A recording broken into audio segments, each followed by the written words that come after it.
या so hi guys, this is Navdeep here. तो last class में हमने डिस्कस किया था about the Mamluk dynasty, okay, and we reach till Razia Sultan, and we discussed कि she was the first female Muslim ruler of Indian subcontinent, first and only. Okay, so Indian subcontinent में first and only female ruler, Muslim ruler जो थी, that was Razia Sultan. Okay, and इसके बाद मैंने आपको बताया था कि कैसे she she became the queen after Ruknuddin and his mother। उनकी जो पॉलिसीज थी noble noble with his mother, जो इनकी पॉलिसीज थी नोबल्स के खिलाफ, how it anger the noble. Okay, and nobles threw them out. Okay, so उसके करके they were later killed. Okay, and Razia was installed as the king, as the queen. Originally देखा जाए तो Razia was the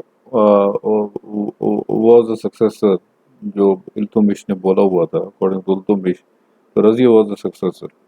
okay, initially यही थी, क्योंकि मैंने आपको बताया था जब वो एनेक्सेशन के लिए गए हुए थे इल्तुतमिश, तो वो अपनी जगह अपनी बेटी रजिया को रख के गए थे।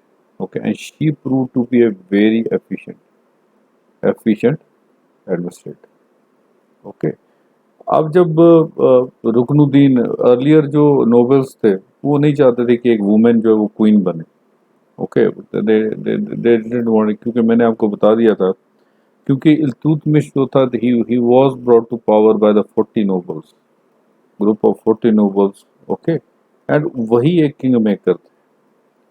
तो रुकनुद्दीन ने जब इनके हिसाब से काम ना किया, एंड वो अपने मदर के साथ मिलकर उसने एक हिसाब से एक पैरेलल सिस्टम चलाने की कोशिश की, तो he was murdered.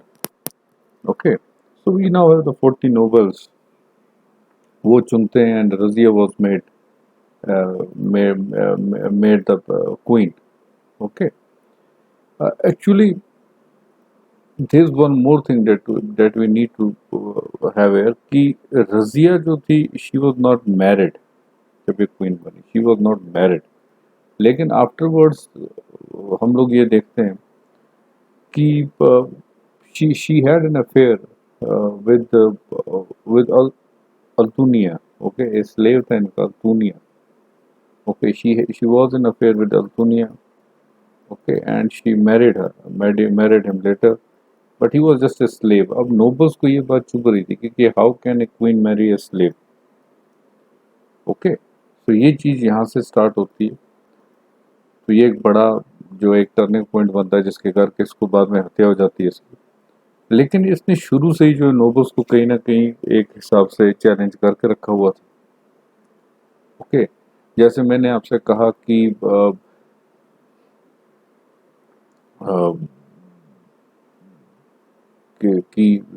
She appointed non Turks. Okay, she appointed non Turks.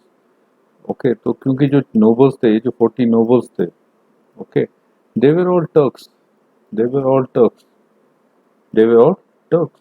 लेकिन she appointed, even started appointing non Turks non Turks as the nobles, उनको भी करने लगी। तो यानी कहीं ना कहीं ये नोबल्स जो है, इनमें तो फिर भेदभाव आएगा ही। ओके, अगर आप इनका जो सिस्टम चल रहा है, जो इनका सिस्टम चल रहा है नोबल्स का, इनका सिस्टम ये था कि only Turks can be nobles. Okay, और आप इस सिस्टम के पैरेलल चल रहे हैं, you are challenging their authority, तो ऑफ कोर्स इम्प्लीकेशंस तो कुछ ऐसे ही होंगे। ओके, रुकनुद्दीन का मैंने आपसे कहा था कि मिनहाज जो है अपने उसमें लिखते हैं कि रुकनुद्दीन जो था, he enjoyed riding elephants, he was a handsome gentle temperament person, that we all spoke.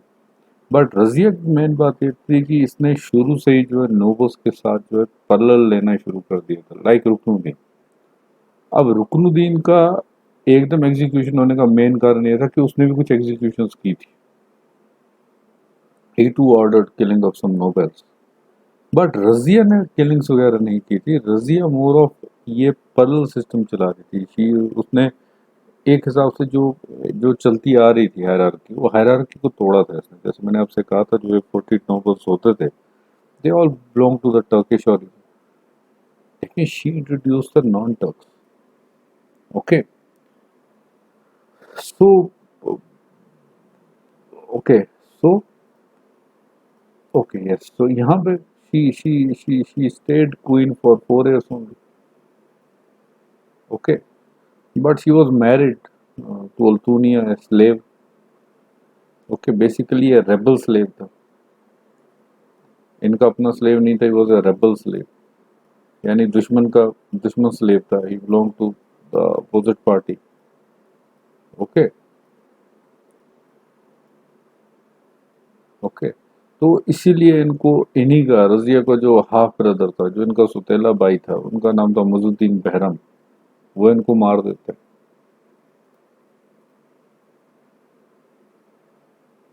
Okay,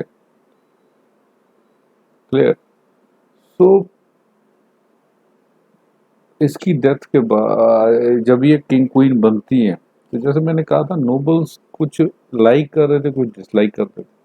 ऐसे ही governors of Multan, Badaun and हंसी जो थे लाहौर, उन्होंने ओपन रिवॉल्ट शुरू कर दी थी.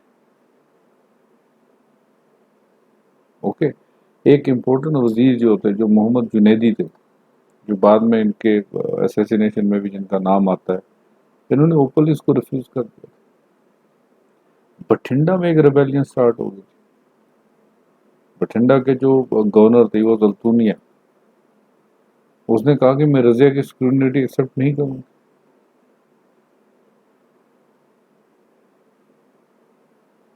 ओके, लेकिन ये जो स्लेव था, ही वाज अ स्लेव. इसको गवर्नर बनाया हुआ था. मलिक अल्तूनी वाज अ स्लेव, लेकिन उसको गवर्नर बनाया हुआ था. अब क्योंकि ये इसके अगेंस्ट था, शुरू में स्लेव था, लेकिन गवर्नर बनाया हुआ था. यही जो अल्तूनिया था, जिसके साथ बाद में इसकी शादी होती है, ये पहले इसको अगेंस्ट था. इसने बठिंडा में इसके खिलाफ जो था एक विद्रोह कर दिया. ओके, इसने याकूत को मार दिया और रजिया को इम्प्रिजन कर दिया. अब अल्तूनिया के साथ कोई डिफिकल्ट कंडीशन ना हो और एम्पायर बना रहे, तो रजिया इसके साथ शादी कर लेती है. ओके, लेकिन इसी के जस्ट 1 साल के बाद 1240 में शी वॉज एसेसिनेटेड कैथल में. ओके, सो अब आपको अल्तूनिया समझ आ गया ना, जो रजिया थी उसका कहाँ से, अल्तूनिया कौन थे. वो तो बेसिकली स्लेव गवर्नर. कहाँ के थे, बठिंडा के. इनिशियली ओपनली रिवोल्ट किया था इसने क्वीन के खिलाफ, लेकिन बाद में उनसे जब शादी होती है तो दोनों के दोनों मार्च कर लेते हैं नोबल्स के खिलाफ. ओके, अब देखिए, ये कहीं ना कहीं जो रजिया सुल्तान थी, उसको लगा होगा कि ये विन सिचुएशन, क्योंकि अपोजिशन का एक बड़ा बंदा अगर इसको सपोर्ट कर रहा है, तो उसके लिए तो ये विन विन सिचुएशन थी. लेकिन कहीं ना कहीं अपोजिशन के जो अल्तूनिया था, इससे भी बड़ी जो उसके लिए थ्रेट थी, डेट वे नोबल्स. नोबल्स की थ्रेट आ गया कि बलबन तोड़ देते हैं बिल्कुल. ओके, क्योंकि ये पहले ही दिन से, एक तो लेडी थी, दूसरे नॉन टर्किश को ला रही थी, तीसरा अपने ही दुश्मन अल्तुनिया से शादी कर ली थी.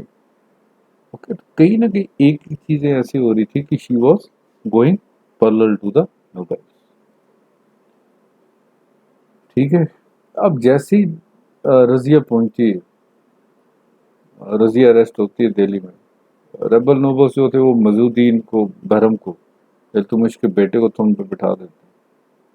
लेकिन ये बहुत छोटे थे.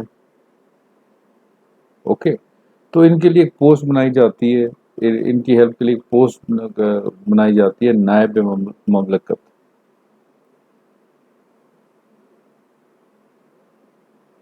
ओके, ये पोस्ट दी जाती है बलबन को.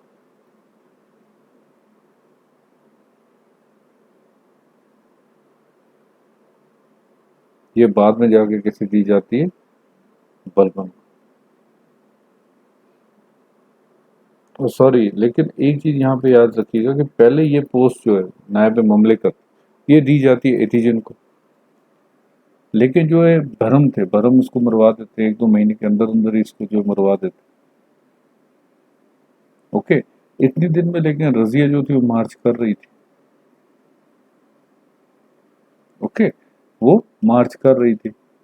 लेकिन later she was found and killed in Haryana district.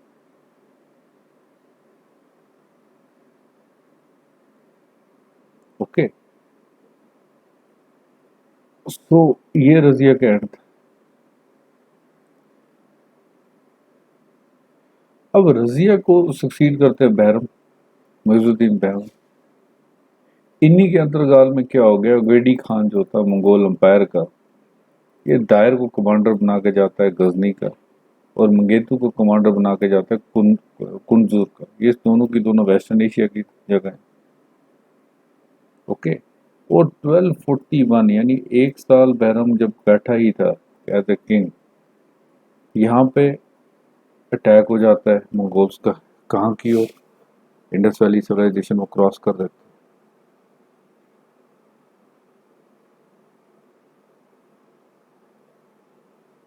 Okay, अब किंग जैसे मैंने आपसे कहा था बहुत वीक था, ये अटैक को तो उसको समझ ही नहीं आया मैं क्या करूं, क्योंकि ये तो इसको तो एक रीजन था जो सब कुछ संभालता, तो उसको भी इसने मरवा दिया। तो जब अटैक हो जाता है 40 नोबल्स जाते हैं, डर के दिल्ली पहुंचते हैं और बैरम का कत्ल कर देते हैं। दे किल द बैरम। अब बैरम को हटा के, बैरम तो ऐसे भी छोटा था, इससे भी छोटा फिर आता है नसीरुद्दीन मोहम्मद, इसे किंग बना देते। नसीरुद्दीन मोहम्मद बहुत रिलीजियस आदमी था। ओके, प्रेयर्स करता था और एक कुरान लिखता था, कुरान। ओके, उससे ये जो पैसा आता था उसको अपने पे खर्च करता था, शाही खजाना खर्च नहीं करता था। लेकिन इनके जो ससुर जी थे, इस फादर इन लॉ, वो थे बलबन, गयासुद्दीन बलबन। क्योंकि ये जैसे मैंने कहा रिलीजियस आदमी थे, ज्यादा स्टेट के अफेयर में ध्यान नहीं देते थे, तो बलबन ही सारी एडमिनिस्ट्रेशन देखते थे, सारी एडमिनिस्ट्रेशन बलबन देखते थे। फिर नेक्स्ट 21 ईयर्स बलबन जो है वो किंग रहते। ओके, महमूद की डेथ हो जाती है, इनके कोई सर्वेंट्स भी नहीं थे, बहुत पायस लाइफ जीता था महमूद। बलबन इसकी डेथ के बाद किंग बन जाते क्योंकि इसके कोई बच्चे भी नहीं थे। Okay, he didn't have any successors Mahmud के। फिर आते हैं गयासुद्दीन बलबन। ये अब देखिए, दो जितने रजिया के बाद आए, एक उनका ब्रदर और मोहम्मद महमूद, दोनों के बाद यही इंपॉर्टेंट किंग थे। 9 सुल्तान थे, 9 क्रोनोलॉजी हिसाब से देखूंगा तो 9 थे। कहा जाता है कि ये टर्किश ओरिजिन के थे, इनका ओरिजिनल जो नाम था बहीउद्दीन था। इनको जो इल्तुतमिश थे वो अपना स्लेव बना के लेके आए थे, लेकिन इल्तुतमिश से ये कुतुबुद्दीन ऐबक की तरह ये भी अपनी मिलिट्री कैंपेन्स में सक्सेसफुल होते गए और रैंक्स में ऊपर आते गए। नसीर मोहम्मद की डेथ के बाद, क्योंकि उनका कोई मेल हायर नहीं था, जैसे मैंने आपको बताया था, ये डिडंट हैव एनी चिल्ड्रन, तो ये किंग बन जाते। ओके, तो क्योंकि इन्होंने सबसे ज्यादा मिलिट्री और सिविल रिफॉर्म्स किए, इसलिए इनकी जो पोजीशन है वो इल्तुतमिश और अलाउद्दीन खिलजी के बराबर की है। Is also regarded as the greatest king in Delhi Sultanate. ऐसा कहते हैं कि he was very strict, nobles का पावर बिल्कुल डिस्ट्रॉय कर दिया था इसने। Okay, he introduced that sajda system कि that you have to bend towards the king, king is the shadow of God on the earth. वो बलबन ने किया। ओके, छोटी सी छोटे ऑफेंस के लिए सीधे ये मौत की सजा देते थे। इंडिया में अगर स्पाई सिस्टम का स्टार्ट होती है तो वो स्पाई सिस्टम जो है गयासुद्दीन बलबन स्टार्ट करते हैं, इसको बरीद कहा जाता है, बरीद नेटवर्क। नवरोज जो कि पर्शियन फेस्टिवल है, उसको ये इंट्रोड्यूस करते हैं। पंजाब में जो है सबसे ज्यादा कन्वर्जेंस करते हैं। ओके, इनके बेटे नहीं, इनके जो पोते थे कैकुद्दीन कैकबाद, वो इनको सक्सीड करते हैं। कैकबाद की डेथ हो जाती है 1290 में। फिर उनको 3 साल का बेटा शमसुद्दीन कुमैर, जो कि लास्ट किंग थे स्लेव डायनेस्टी को, 3 साल के थे शमसुद्दीन कुमैर। इनको भी फिर बाद में जलालुद्दीन फिरोज खिलजी मार देता है और खिलजी डायनेस्टी आ जाती है। ओके, तो देखा जाए तो Balban was the last. Okay, so अब यहां देख लीजिए, इसने नोबल्स के पार को तोड़ दिया था। जो तो चहलगनी थी, ही ब्रोक दिस। स्पाइस इसने बनाए हुए थे, नोबल्स की एक एक खबर इसको मिलती थी, ताकि ये चेक रखते थे कि इंटरनल डिस्टर्बेंस के ऊपर इनकी चेक थी थ्रू स्पाइस, जो जासूस होते हैं। ओके, मंगोल्स क्योंकि पंजाब तक पहुंच चुके थे, ये एक चीज याद रखिएगा, मंगोल्स पंजाब तक पहुंच चुके थे। लास्ट किंग रजिया के टाइम पे मैंने आपको कहा था कि अफगानिस्तान तक पहुंच चुके थे, नॉर्थ वेस्टर्न पार्ट में पहुंच चुके थे। मंगोल्स अब पंजाब पहुंच चुके थे, और उनको चेक करने के लिए इसने मिलिट्री डिपार्टमेंट बनाया, जिसे कहा जाता है दीवान अर्ज। ओके, सो मिलिट्री डिपार्टमेंट भी इसी ने बनाया, बरीद सिस्टम भी इसी ने बनाया। ओके, ऐसा कहा जाता है कि ही had a great sense of justice. Okay, ऐसा कहा जाता है मलक बबू, जो कि गवर्नर थे बदाऊं के, ऐसा कहा जाता है कि उन्होंने अपने सर्वेंट को इतना पीटा कि उसकी डेथ हो गई। अब क्योंकि बलबन का इसलिए कहा जाता है he had a great sense of justice because he ordered that he should be to publicly killed.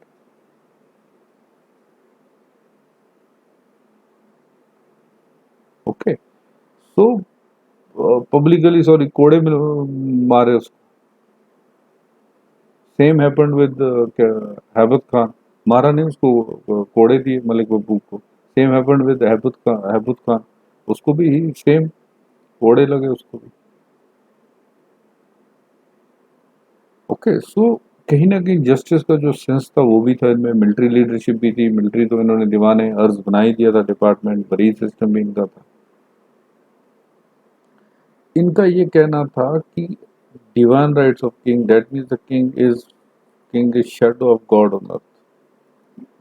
इनका ये कहना था बलबन का, सो किंग कैन नेवर बिकम। इसीलिए जो बलबन जो टाइटल लेते हैं, इट वाज जिल्ले लाही, यानी shadow of God on the earth.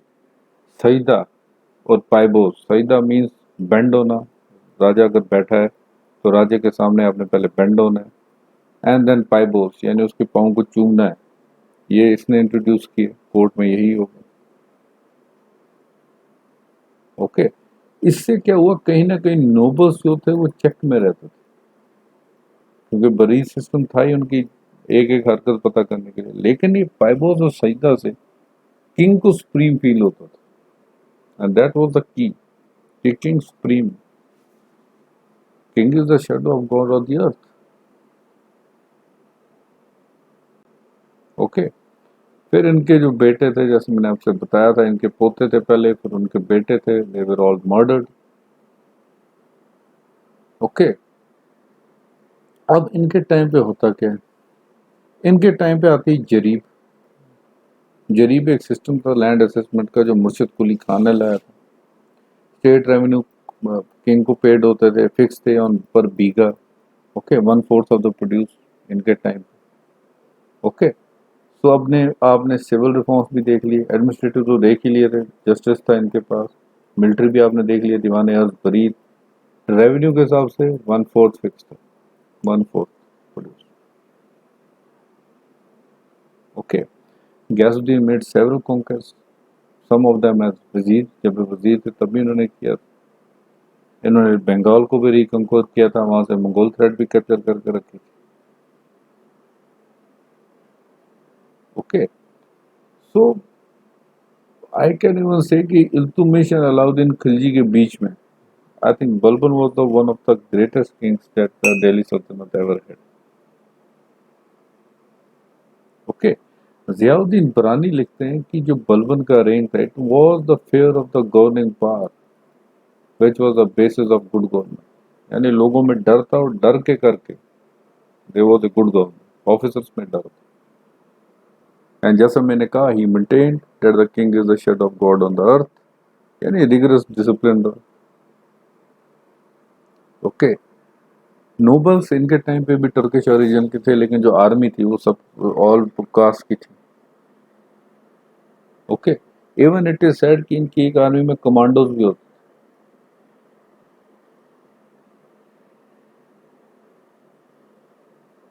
Okay, so this is how Balban uh, जो है he controlled administration. चलांगरी जो ग्रुप ऑफ 40 था उनको ये तोड़ चुके थे. कैसे तोड़ चुके थे? जैसे मैंने आपसे कहा, सईदा, पाइबोस, spy network. Okay, and king is a divine feature. ये कह के इन्होंने उनको तोड़ दिए थे. यानी king might is right, king कभी गलत हो नहीं सकता. दीवाने अर्ज इन्होंने डिपार्टमेंट बनाया था मिलिट्री. ओके, सो ये चीज है मेन मेन. ओके, तो ये मेन चीज है. तो ये जो सईदा और पाइबोस है, these are Iranian things. Persian festival जो इन्होंने नवरोज इंट्रोड्यूस किया, दैट इज ऑल्सो ईरानी. ओके, लेकिन ये खुद को कहते थे नियाबत खुदाई, और ये खुद को जिले लाही भी कहते थे. टाइटल उनको मिलता है, but he use to call himself नियाबत खुदाई. ओके, इसके बाद शमसुद्दीन कुम्यार आते हैं. Okay, he was just 3 years old. 3 years old थे खाली. इनको जलाउद्दीन फिरोज खिलजी मारते हैं. ओके, और वो खिलजी डायनेस्टी फिर स्टार्ट करते हैं. This is the end of Delhi Sultanate under slave. Now, next video lecture will be dedicated to Khilji. Okay, so that's all. Thank you. And now we will start with next class yogi, that will be with Khilji. Thank you.